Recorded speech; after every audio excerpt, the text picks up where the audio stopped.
lorsque toi, tu es un chrétien, tu n'es pas en communion avec Dieu, le sorcier va te taper. Le sorcier ne te tape pas parce que la sorcellerie est puissante, mais c'est parce que toi, le chrétien, tu es déconnecté de Dieu. Connecte-toi et tu vaincras tes ennemis. Sanctifie-toi et tu vaincras tes ennemis. Un sorcier ne peut rien te faire. Un sorcier ne peut rien te faire. C'est pourquoi l'attaque du diable contre toi n'est pas contre Dieu, mais contre ta communion avec Dieu. Donne-moi l'amen. Le diable n'a jamais combattu le jardin d'Éden. Il n'a jamais combattu Dieu qui vient. Mais il a combattu la communion. Et il savait que s'il déconnectait l'homme de Dieu, le jardin sera perdu. Et ainsi, la victoire de Satan par rapport à Israël, c'était les amener à pécher. Et il sait que Dieu est saint. Il ne marche pas avec les pécheurs. Ainsi, il te déconnecte de Dieu. Et lorsque tu vas l'affronter, tu vas croire qu'il est puissant. Mais il n'est pas puissant. Il a profité de ta déconnexion avec Dieu. Mais si seulement tu te reconnectes avec Dieu, tu vas découvrir que l'Éternel s'appelle l'Éternel des armées. C'est pourquoi Dieu lui dit, sanctifie-toi. C'est-à-dire quoi? Donne-moi une piste d'atterrissage. Oh, donne-moi la main, donne-moi la main.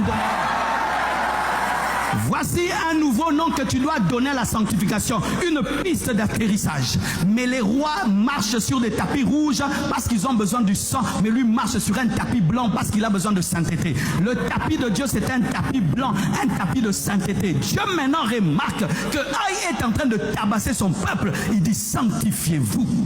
Sanctifie-toi. Cette sorcière-là qui vous terrorise toute la famille, tu vas dire que ce soit la dernière fois et ce sera la dernière fois. Sanctifie-toi et ces démons-là qui t'étouffent la nuit ne t'étouffera plus. C'est une honte qu'un chrétien la nuit, tu puisses être étouffé par un démon. Des chrétiens qui se réveillent comme ça.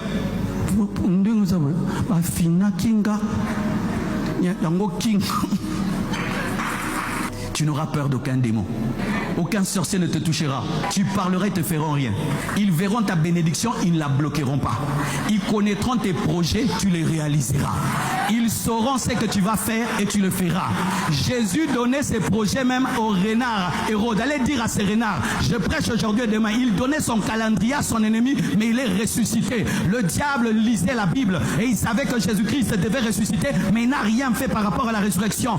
La pierre a été roulée parce que rien ne peut s'opposer à celui qui est en communion avec Dieu. Il n'y aura aucun blocage devant toi. Frère, arrêtez de prêcher les choses de blocage. Nous sommes bloqués parce que nous péchons. Mais si tu vis dans la sainteté, personne ne te bloquera.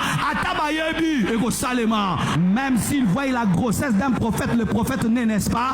Même si ton ventre pousse, ils voient le ventre, mais ils ne vont pas empêcher ce bébé qui sera serviteur de Dieu de naître. J'aimerais vous dire que le diable n'est pas puissant. Il était dépouillé, il était vaincu. Nous avons Dieu, un Dieu tout-puissant, mais qui a besoin de sainteté. Il se nourrit de sainteté. Il se nourrit de sainteté.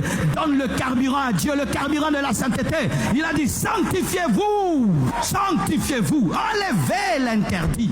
Parce que l'interdit te place sous l'interdit. Si en toi tu as la chose que Dieu ne veut pas et tu la gardes, Dieu va te jeter avec la chose qu'il ne veut pas.